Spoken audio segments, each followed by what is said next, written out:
Yes, Prabhuji, we can hear you. Okay, thank you so much. Om Ajnanatimirandasya Jnananjana Chakshurunmilitam Yena Tasmai Shri Guruve Namah.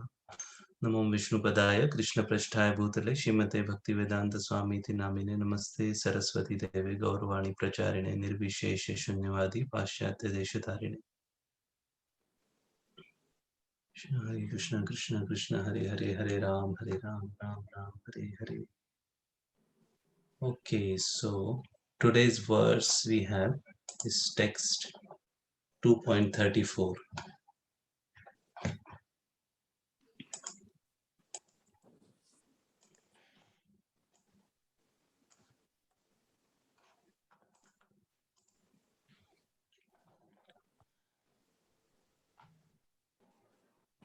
अकीर्ति चापि भूतानि कथयिष्यन्ति ते ते व्यव्यं संभावितस्य च कीर्ति मरणादतिरिच्यते अकीर्ति चापि भूतानि कथयिष्यन्ति ते अव्ययां संभावितस्य च कीर्ति मरणाद अतिरिच्यते. People will always speak of your infamy, and for a respectable person, dishonor is worse than death. So, first of all, before I start, uh, purport or any further discussion, I would like to pay my humble obeisances to all assembled Vaishnavas, and I'm seek your blessings, so I can discuss this verse and get this opportunity for your association. I'm moreover here just to learn from you. This is just an opportunity to serve the Vaishnavas in some small way. So I would you know encourage you to please share your realization, and also if you have any deeper understanding on these verses, so I can also benefit from your kind association. So please accept my humble obeisances to all assembled Vaishnavas here. So I'll continue with the purport. Purport by Srila Prabhupada. Srila Prabhupada ki jai. Both as friend and philosopher to Arjuna, Lord Krishna now gives his final judgment regarding Arjuna's refusal to fight. The Lord says, Arjuna, if you leave the battlefield before the battle even begins, people will call you a coward. And if you think that people may call you bad names, but that may call you bad names, but that you will save your life by fleeing the battlefield, then my advice is that you would do better to die in the battlefield. For a respectable man like you, ill fame is worse than death. So you should not flee for fear of your life. Better to die in the battlefield. That will save you from the ill fame of misusing your friendship and from losing your prestige in society. So the final judgment of the Lord was for Arjuna to die in the battlefield and not withdraw.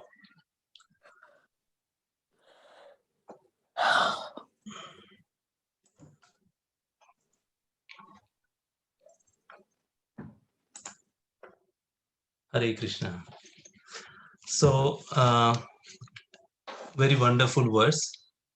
As we know, chapter 2 of Bhagavad Gita, it is the whole summary of Bhagavad Gita. So, Krishna actually spoke the entire Bhagavad Gita in this chapter. He introduced all the concepts that are, later on further elaborated in this chapter by Lord in this second chapter. So, that's why this chapter is very important. Up to this chapter, in chapter 2, Krishna did not instruct Arjuna anything. In chapter 2, Arjuna uh, took a humble position and he accepted Krishna as his spiritual master. And from that on, a serious discussion started between Arjuna and Krishna. Now, initially, Krishna discussed various things with Arjuna, saying, you are not this body, your spirit, soul, body is changing, but soul remains the same. But at some point, Arjuna was still not showing, uh, greater understanding. Now, Arjuna's lamentation was very much on the bad bodily platform. So he was thinking that, if I kill my relatives, how will I be able to enjoy? Because whatever we do in our life, or normally we do to please our family, our friends, our relatives, and ultimate goal is that we want to enjoy our life with them. Our happiness is linked with them. Our identity is connected with them. So he's having heard his argument. Krishna is now challenging Arjuna or convincing Arjuna on the bodily platform in a way in these verses. So here Krishna is saying to Arjuna that in the earlier verse, that however, if you do not perform your religious duty, so he's identifying Arjuna as a Kshatriya in these verses, that you by birth or by your dharma, you are both ways, you are a Kshatriya, and for your Kshatriya, your duty is to fight for the religious cause. Now, if you see fighting in the moral way, if you speak, it's not a good thing. But if the fighting is for religious cause, then that is considered the most auspicious. So just like a soldier who goes to the war and he fights against the enemies and he kills 10 people or 10 enemies or terrorists, and he gets a medal for that. But the same soldier, when he comes back, he has an argument with on the street or with neighbors, and he takes out the gun and shoots one person, and then he's called into court and punished. So he may say, there I killed 10 people, you gave me medal. Here I, killed one person and you are now hanging me to death. Why is it? This is unfair. You are partial. But it is not the case. The important thing here is the purpose. So, although seemingly Arjuna seems to be going to fight on the battlefield, seems to be killing uh, people, warriors, his relatives, his grandfather, uncles, cousins, nephews. But on other hand, Krishna is encouraging Arjuna to do that. So here it is says in the earlier verse, if however you do not perform your religious duty of fighting, then you will certainly incur sin for neglecting your duties and thus lose your reputation as a fighter. And the verse that we are discussing, it further says, people will always speak of your infamy, and for a respectable person, dishonor is worse than death. It's very, very important lesson Krishna is saying here. Just please 1 second.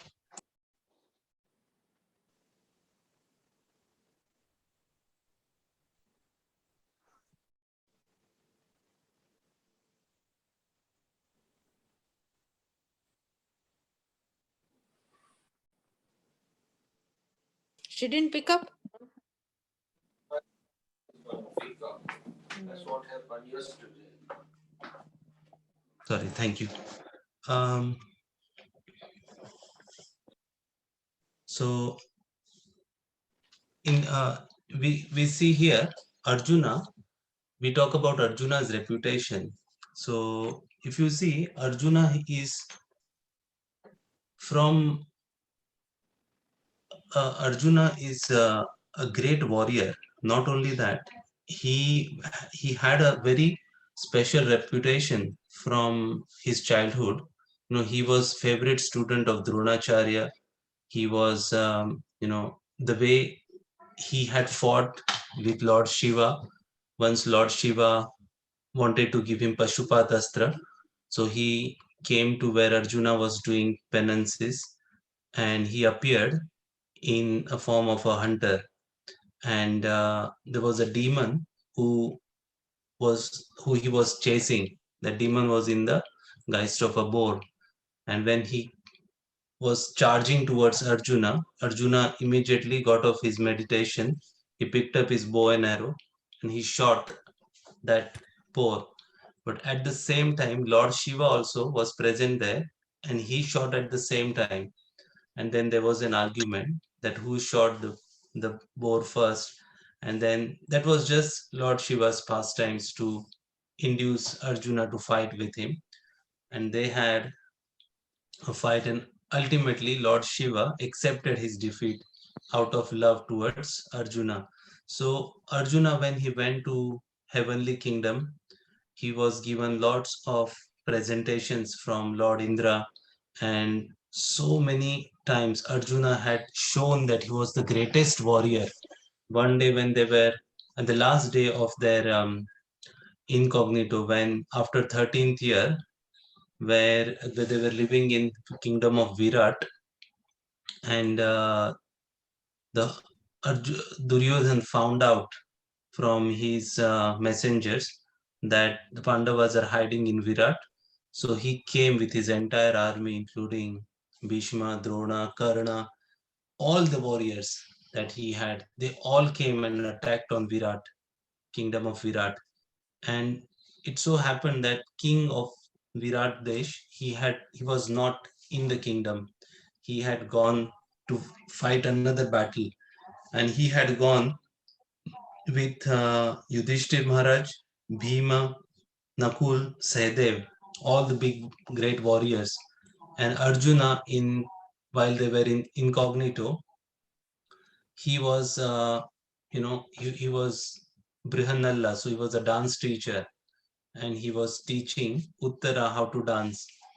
And the king of Virat, he had a young prince who was very inexperienced in fighting. He had never fought before, and he had never gone to a battlefield before. But now, since the king was away, and when Kuru army kind of attacked on Virata, he thought, this is the only time for me to shine out and show my father how worthy I am as a prince. So he was very confident that he would go and defeat all the Kauravas. So he decided to go on his own, but Draupadi, she requested his mother that, or the queen, that don't let him go alone. I request you that you send Brihannala, who was Arjuna, with the prince, and that way, at least Brihannala is very good charioteer, and she will drive very fast, and she will help the prince to in the battlefield. So the prince thought, anyways, I have good charioteer, but still, if she is insisting, I will change my charioteer and take Brihannala, that was Arjuna. And Arjuna was cursed to become unique, or for 1 year in his life, because the story is when he went to heavenly planets, you know one of the Apsara, I don't know, I think Urvashi, or got very much attracted to Arjuna's beauty, and she wanted to enjoy with Arjuna, and Arjuna refused. So she became, her heart was pierced by the arrows of Cupid. She was, overtaken by lust, and in that state, she cursed Arjuna that if you cannot see me beautiful and you don't want to enjoy with me, then you are as good as unique. And then when Indra said, long conversation short, the curse was limited for 1 year.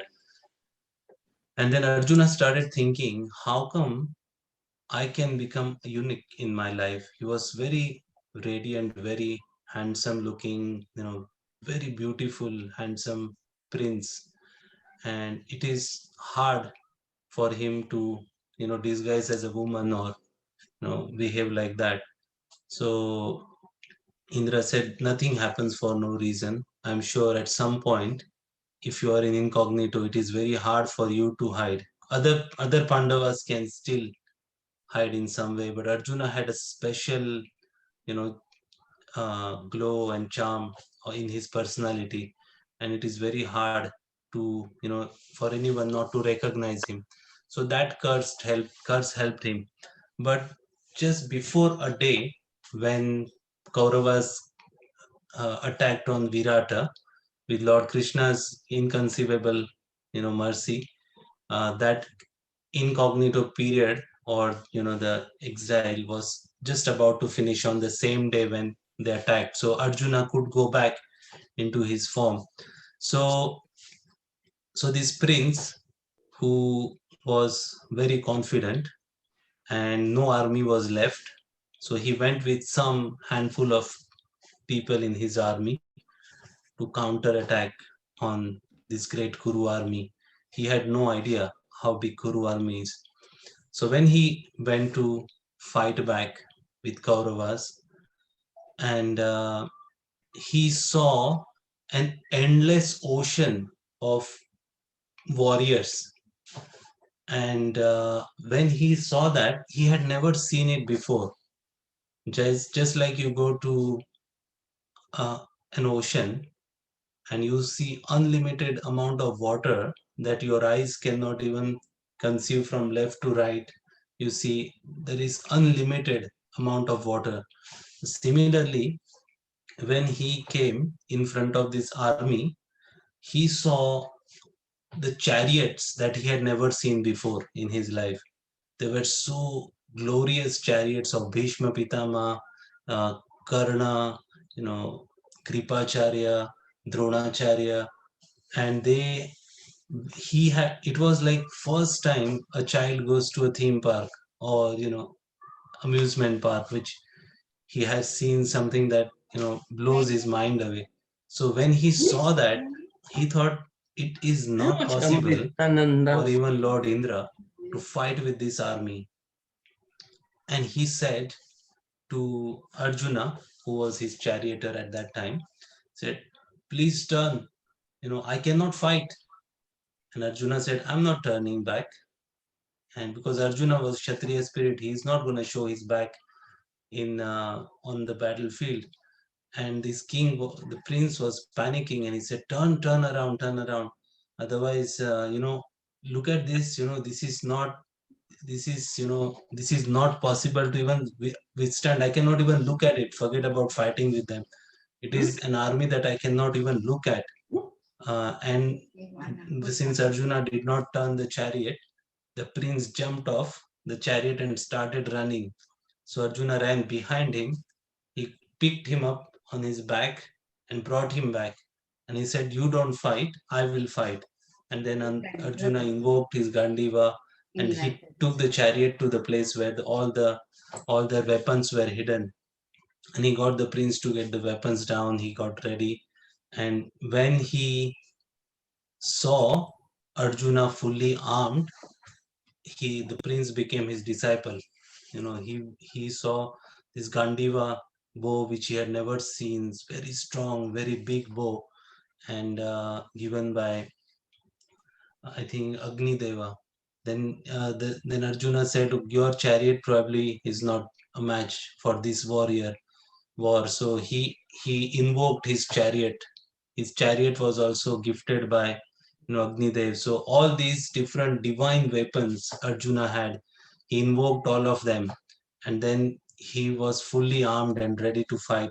And then he asked this prince that now you become my charioteer and you drive back to where we were. And then from this army of Kauravas, they saw some tiny chariot first coming and running back. So they thought there is no match here. We'll just go to Virata and ask Pandavas to surrender. And then, without seeing anything, they heard a very, loud conch shell, and that shattered their hearts. And that conch shell, immediately everyone at once recognized this is no one but Arjuna. And they, Arjuna alone with this prince who's riding his chariot, he came in front of them, like just like a lion comes in front of some dogs. And with a raging battle happened between the entire Kuru army and Arjuna alone.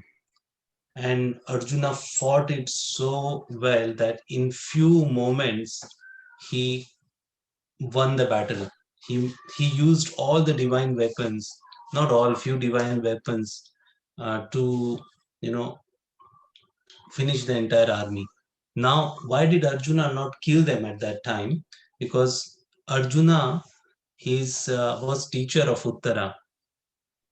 Uttara was wife of his son. Afterwards, she married to Abhimanyu. And 1 year he was teaching Uttara how to dance, different kind of classical dance. So Uttara was a young girl and very excited, and she said to Arjuna that I wanted some cloths, like shawls from Kuru soldiers when you come back, so I can use them for my dolls. So Arjuna, bearing that in mind, he thought, if someone is dead, you cannot take that cloth. The cloth becomes inauspicious. So he did not want to kill them because he promised her, Uttara, that I will bring you the shawls, or the upper cloth of all Kaurava soldiers.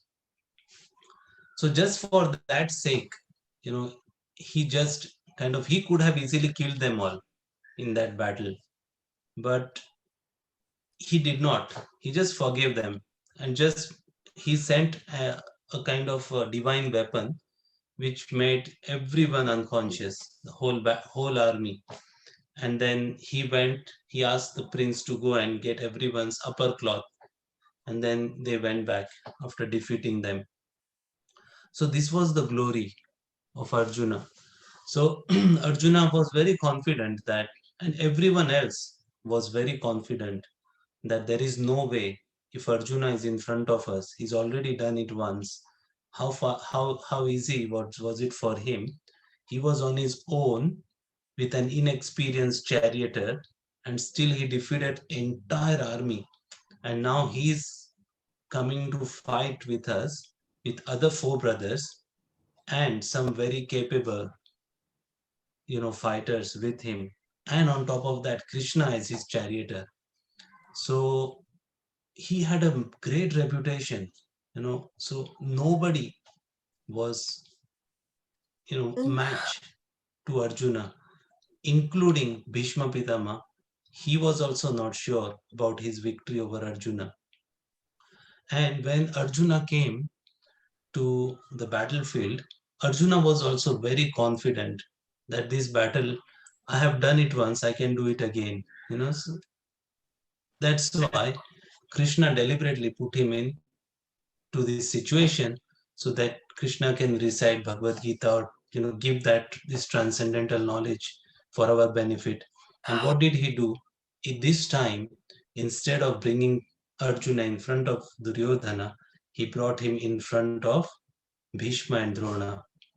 And when Arjuna saw Bhishma and Drona, his his love for them as his fathers, or teachers, actually put him in illusion.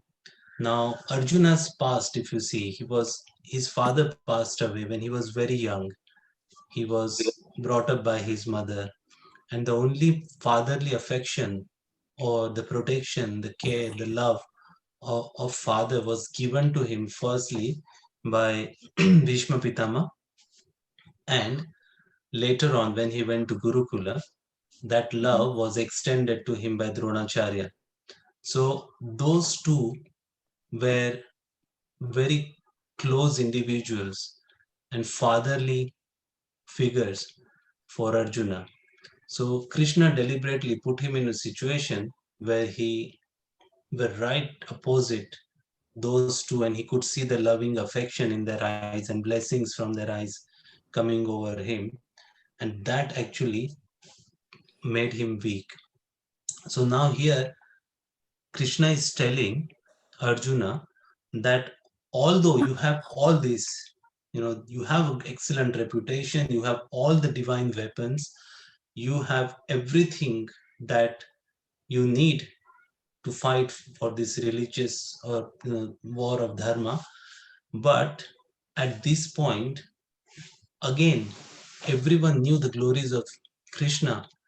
He's how many demons he had killed, how many he killed Kamsa, who was practically invincible. He had 16,108 wives. He lives in an island, middle of the ocean. He's the supreme lord. Dronacharya, Bhishma Pitama. Bhishma Pitama was a devotee of Lord Krishna. So many people knew the glories of Supreme Personality of Godhead. All the sages, great souls, they knew the Lord is appeared on earth, for a specific purpose, and that Supreme Lord has agreed to become a charioteer of Arjuna, which itself speaks about how glorious Arjuna was. Not only what he had achieved, but even the Supreme Personality of Godhead, he's become the charioteer of Arjuna. So Arjuna's glories were, unlimited in that sense. And Krishna here is saying that if you at this point give up your duty fighting as a Kshatriya, and out of compassion you step back, or out and you decide, no, I will live as a renunciate, then people will not say that, oh, he was very compassionate, that's why he backed off. But they will say that after having everything that you needed, you were a coward. And here he's saying that for a respectable person, dishonor is worse than death. So if a person, this is a very, very important point that we need to understand, that in this world, gaining wealth is not so difficult. No, everyone with their previous karma and with their intelligence and hard work, they can earn some money. You don't need to be a devotee, or so many non-devotees, they are millionaires, billionaires, and everything. The wealth comes through the past life. So but at some point, everyone, to gain the respect is very difficult. So someone gains and lose the respect is even easier. Now people who are not so popular, not so wealthy, or does not have so much importance, people are not, they do some nonsense, nobody cares. But if someone who has a great reputation in the society, a big businessman or a politician or someone, if they do not act properly, then their little mistake becomes a very big thing. Just like so many people do extramarital affairs and all kind of nonsense. But if a minister or a prime minister, we know, the prime minister of America, Bill Clinton, he had an affair with his secretary, and he had to resign for that, and he had to, you know, he had to leave. Even in UK, we know the recent incident with, the health minister of the UK. So someone who had the responsible position, for them, reputation is very important. Now, when the health minister scandal was exposed, everyone was saying the same thing, that okay, people as a human beings, everyone can make mistakes. They, in this, especially in this country and societies, this was considered still acceptable. But they were saying that they were, people are upset with him or unhappy with him because although he was setting some rules or he was projecting some discipline in the society which he himself was not following. So for a reputable person, infamy is worse than death. So for them, if somehow they are exposed in certain way, then they ruin their career, they ruin their reputation. Anyone connected with that person, they lose their reputation. So these are some just ordinary people we're talking about, but Arjuna's fame was much, much greater. And Krishna, at this point, he knows where Arjuna's mind is. Arjuna is very much bodily attached to his relatives, his family. He's thinking that I'm Kshatriya, I'm going to win. If I win, then I will kill my grandfather. Then why? How can I be happy? How can I enjoy in my kingdom just with my brothers and my wife? I need them to exchange, you know, to to share my glory. So that's the reason he wants to renounce, but not to fight. But Krishna here, he's also telling Arjuna on the same grounds, and in the next verse, just to, you know, he says, the great generals who have highly esteemed your name and fame will think that you have left the battlefield out of fear only, and thus they will consider you insignificant. And the enemies will describe you with many unkind words and scorn your ability. And that could be more painful. What could be more painful to you? So he is, is more than capable of fighting with anyone, but Krishna is, warning him in this particular verse, and he's saying that a person with your reputation would lose all the reputation of not only yours but also your family, your ancestors, by saying that, oh, in this great dynasty there was a coward called Arjuna who just left the battlefield although he had all these facilities. So this is what this particular verse is focusing on, that Krishna is, you know uh, advising in a way Arjuna, as we say that the last line Prabhupada says, the final judgment of the Lord was for Arjuna to die in the battlefield and not to withdraw. So Arjuna, Krishna is saying, you better die here than to withdraw. Like once I was hearing a lecture of Prabhupada, and Prabhupada was telling us a story of a king in Rajasthan, I think Jodhpur, king of Jodhpur, and his king's name was, I don't remember, King Jaising or someone. And he said that once this king went to fight against Mughals, and after the battle was over, he lost in a way, and his his entire army was killed. He was the only one left with some of these his close associates, and they came back in the middle of the night back to his palace, and they were the queen, because king had gone out to fight, and the queen was ruling the kingdom at that time. So just like here, that's how this country is ruled by queen, in absence of king. So there, queen said, don't open the gate for anyone. When the king came back, he knocked on the door, and they said, I'm, King Jaising. And she said, no, don't open the gate, because King Jaising is either will die or win. He will not come back otherwise. So that was the Kshatriya spirit, and that's how all the Kshatriyas were in the past. Even in the past times of Lord Krishna, we see the king of Magad, Jarasandha. He came and he attacked on Mathura for 17 times. To humiliate him, Krishna killed all entire his army 17 times, but did not kill him, because Krishna did not want him to get that, the the pleasure of being killed by the Supreme Lord. And then eventually he was killed by Bhima. afterwards. Similarly, on various occasions, when so infamy for Jarasandha, that humiliation of not being killed in the battlefield was worse than his death. He was, he could not control that. He thought, just kill me. If you kill my army, kill me. Why are you leaving me? Don't leave me. Because for a king, it appears like, oh, he got all his subjects killed and he escaped the battlefield somehow and came back to his wife or his kingdom. So that's very insulting.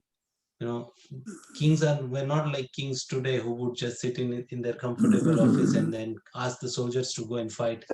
Those kings would lead in the front and the soldiers will follow behind them.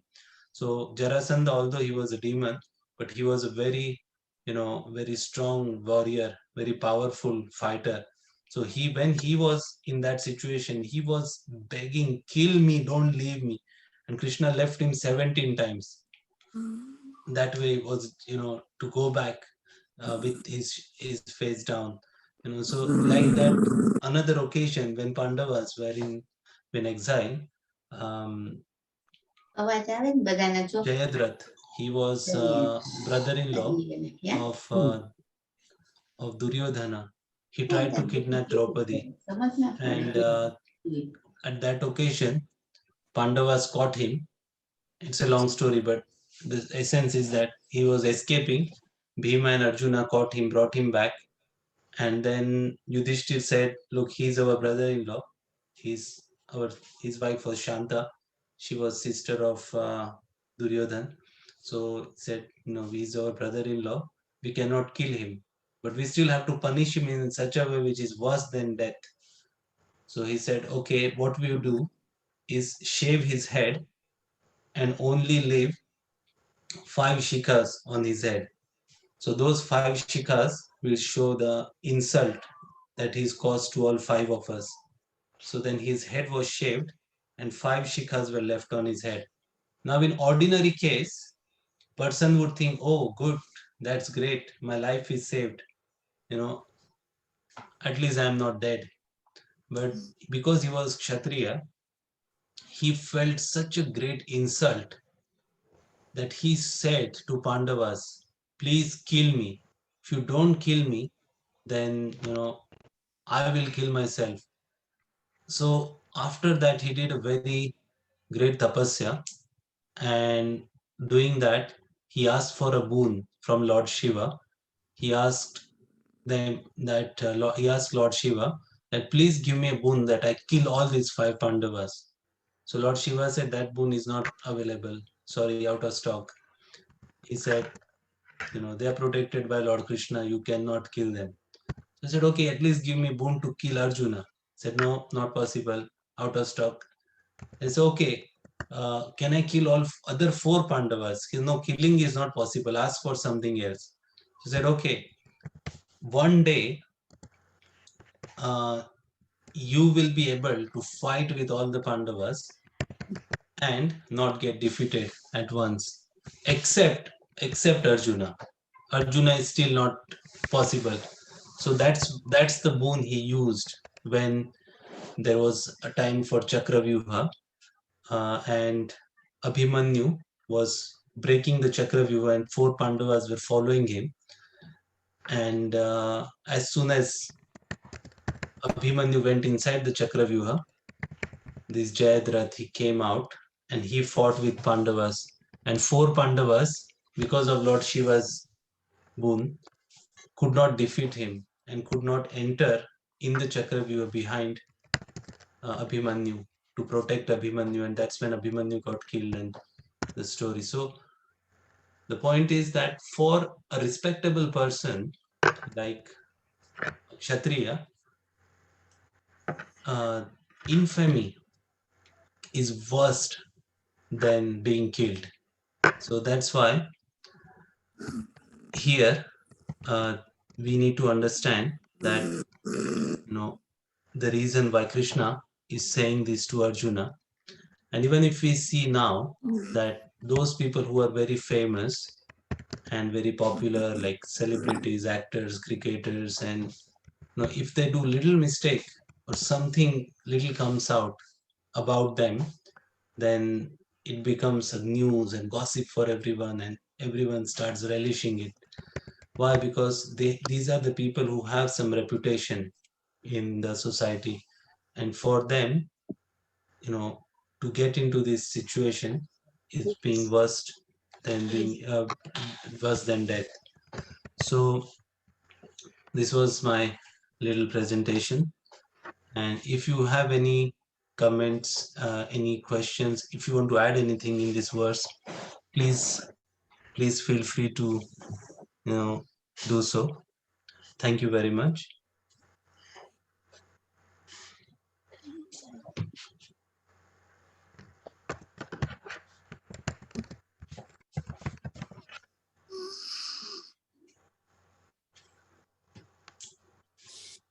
Anyone wants to add? Shriji Sundari Mataji?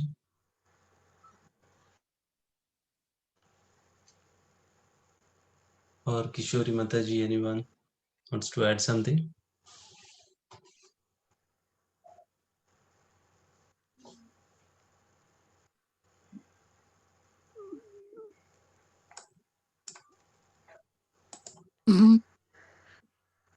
Thank you, Mataji.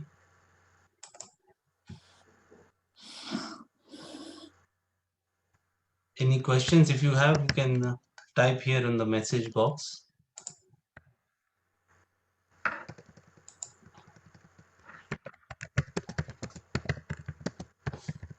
No? Okay. So I think it's 8:38. So if you don't have any question. There is a question in the chat box. Oh, yeah. Sorry, I can hear now. Is anyone asking question? There is a question in the chat box. Should I read it? Okay, I can hear now. Somehow my computer Yeah. was... The question Okay. says, in the verse, Krishna talks about infamy and dishonor. Should we always act on the basis of what others will think of us and say about us? Mm, no, we have to, there is a nice verse in scriptures which says some siddhi haritoshana. So our actions should be always there to please the Lord. And what people thinks about us, if we start worrying too much about that, then it will become very difficult to live in this world. We have to follow what pleases Krishna, what pleases Prabhupada, what pleases our spiritual master, and that is the right way of following it. There is a nice story. One day, Lord Shiva and Parvati, they were traveling on their bull Nandi.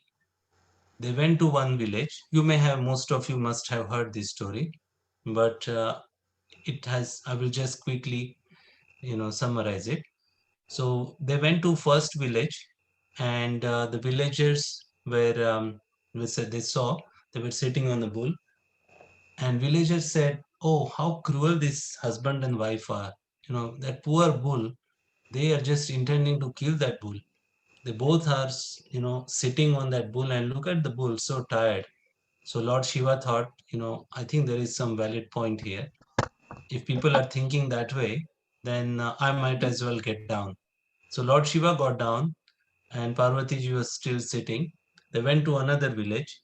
The other villager said, "Look at this woman, so puffed up and proud. She's sitting and making her husband, who's worshipable, walk." And then Parvati ji thought, "Oh, that is also right.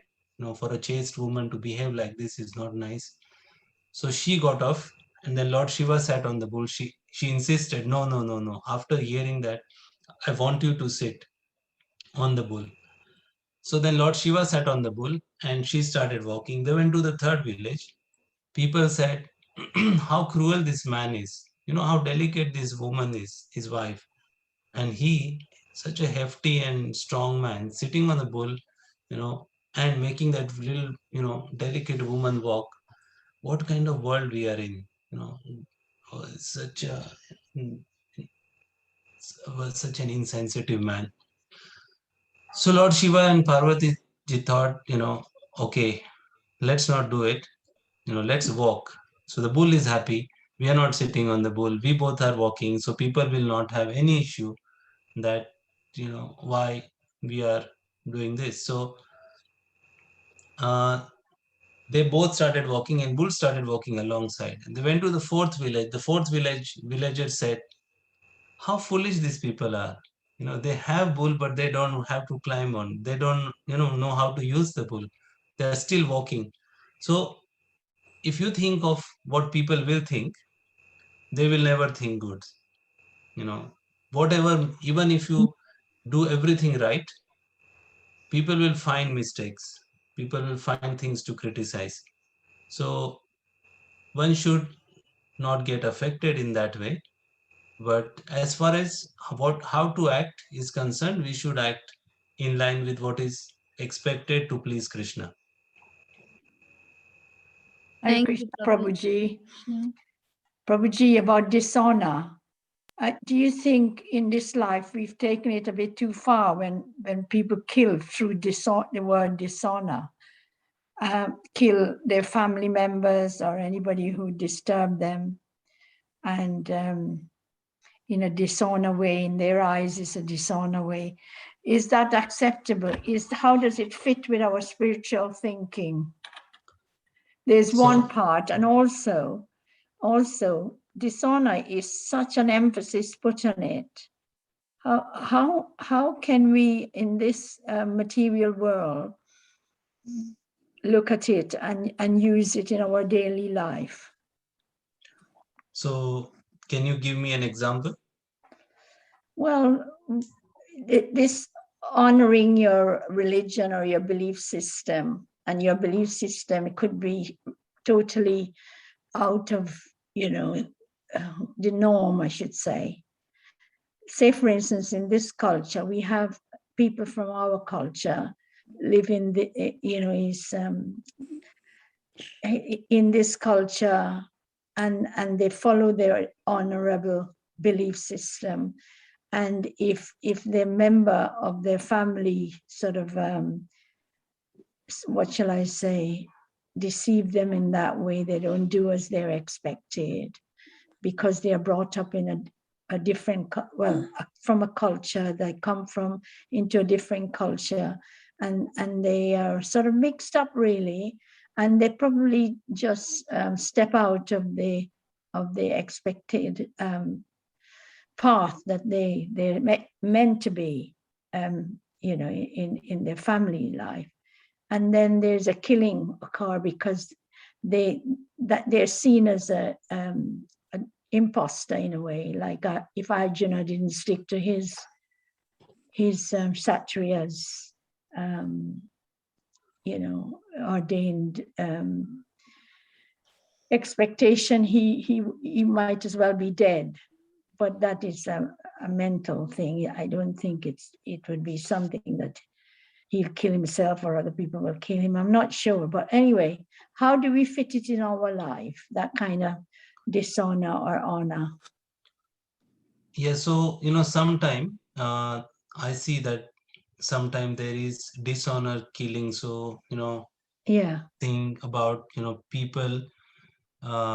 It is mainly due to ignorance of who we are and what our real identity is.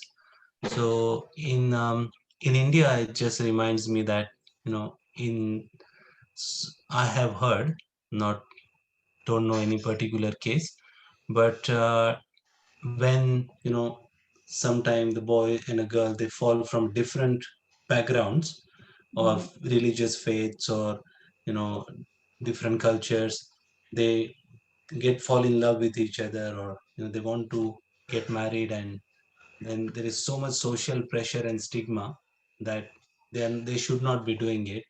And sometimes if the parents are also favorable, but the society and community, they are they are against. So if someone is from Hindu background, someone is from Muslim background, then they try to get married. Then even their immediate families are okay with the situation, but their wider communities, they take objection, and they sometimes do honor killing, that by doing this you hurt our honor. But this is mainly due to ignorance, especially your question that you were saying someone is, if I've understood right, that someone is trying to follow Krishna consciousness, or try to change their faith system or religious faith, and people are not, they think this is a dishonor to us, that someone is acting in a certain way. So it is not right. Absolutely, everyone has freedom to follow the way they want, and to follow their heart. And this is absolutely not acceptable. Even sometimes we see in our devotees also, community, we become very rigid in certain ways, that if you are a devotee and you are hearing anything outside ISKCON, then it's not acceptable. Okay, we are all followers of Srila Prabhupada. We have heart and soul given to Srila Prabhupada. But in I in there are Vaishnavas everywhere. The Lord is kind to. There are so many. There are 4 Vaishnava sampradayas. There are bona fide sampradayas. There are great souls who are also devoted to Krishna. So I'm just giving you that context, that it is okay. It is okay for people to follow their heart. It is okay for people to explore what they want in their life, and we should have that flexibility and compassion, that ultimately Krishna is the controller and we are not the controller, and we are not responsible for anyone's life. They have taken birth according to their karma, according to their previous inclinations, and their heart will follow their previous sanskaras and inclination. We can only inspire and protect and guide, but we cannot. So that should be, you know that should not be the case, in my view. Does that make sense, Jolie Mataji? Yes, yeah. What you're saying is it's the human rights, really. But I'm saying you said about India, and I understand that about the community being so much more important. In England, because of the culture, we come from India, they keep their culture even in a different culture. And so the killing and the dishonor and the belief system is still there. And it's even in this country is happening. I mean, okay, the law is against it, and they are actually cases that are included in the caring profession, where there's vigilantes and trying to identify these cases and trying to avoid it, but it doesn't always happen. And the husband and wife end up in prison because they killed their own daughter because of the same reason, that she fell in love with somebody else. And it wasn't like out of the religion, it's just another man in a different, because the fellow was not chosen by them, if you see what I mean. So, you have these prearranged marriage sometimes. Yeah, no, absolutely. This is not acceptable. This is due to the ignorance mainly, and people think, this is my child, so I claim it. It does not have independence. Yes. It's the It has, control. yeah. This is this is not this is not the behavior. I mean, we have to see that the children or our family, we are all a passenger in the same train. Life is a journey. We have boarded the train. There were some passengers in it before us. Some passengers will come after in that train compartment. Some will get off after couple of stations. Some will get off after us. So the way you would deal with the passengers in the train while keeping your own identity, you would interact nicely, happily, joyfully. That is the life. Sometimes then we start thinking this compartment is my eternal abode, and these people who have come after me in my life, I own them. and they should do what I say because I'm here in the train before them. And if they don't, I'm going to throw them out of the train. So that's the ignorance that, once when we do not understand this, our position in this life and how we are connected with these other people in this journey, it is very difficult. It's due to ignorance, and it is not right. Yes, Well, you absolutely. say ignorance. I think all of us we've grown up to believe, to have know what is right and wrong. And we all know, no matter what religion you come from or whatever background, that killing somebody is not right anyway. Yeah, absolutely. And not to think about it, the person being your own blood relative as well. Yeah. And the attachment is so strong, and you actually sever that attachment by getting rid of that person permanently. It's so wrong, isn't it? So Yes. I think ignorance, in a sense, because they're not Krishna conscious perhaps, or they don't understand as much as we do, or take up Krishna consciousness, they know right or wrong. If and to take take somebody's life, it is definitely wrong. Everybody knows that, I think. Yes, Anyway, absolutely. it's just a big subject. Thank you, I Mataji. think Thank you it's, for bringing it out. yeah. So, conscious of time, if there Yes, is of any course, one yeah. question, Babaji, there is just one more thing on the chat group. Shall I read it? yes, please, Mataji. If infamy is worse than death, then why did Arjuna or any Pandava or Bhishma not fight in the court where Draupadi was dishonored? Yeah, very nice question. So, at that time, the whole battlefield of Kurukshetra happened because of that reason. When when Draupadi was disrobed, then Krishna came to see them, and Draupadi started crying and wailing, and she said to him that, Krishna, do you know what happened to me? Know how I was treated like an animal, and how I was disrobed in front of all these kings and in entire kingdom. And Draupadi was not an ordinary woman. She was not born like a baby. She appeared from fire. She was a demigoddess. She, first of all, for even any ordinary person to be treated like this, like an animal, is extremely, painful and, not acceptable. But for a lady like Draupadi, she was, for her honor was so important, and she was disrobed. And that time Krishna promised her that those who have done this to you, will not, their lives are ended by me. So, on other hand, the situation was such that, because it's a very nice incident, but we don't have time to describe that. I will just try to summarize it.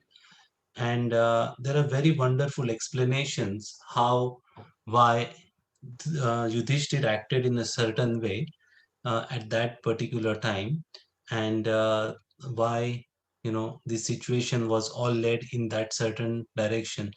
But the long story short is, Yudhishthir at that time was by playing the gambling match, he had become a slave of Duryodhana, and Yudhishthira was, you know Dharmaraj, so he would not act outside his dharma. So he was in a dilemma in his mind that, since I have become servant of Duryodhan by losing everything in the battlefield, and also lost my brothers, lost my kingdom, and servant should never raise his voice against his master. He was in that dilemma of dharma and adharma at that time.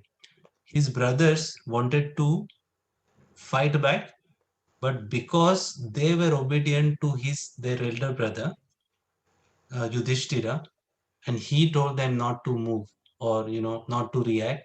they felt extremely helpless, and they were just trying to follow their dharma as a servant. Now, he was not allowed to put his wife as a in the gambling match. But again, according to Dharma Shastra, whether she was the property of husband, or he have the right to put her, she was wife of all five. And so all that confusion that was caused in Yudhishthir's mind, he did not act timely.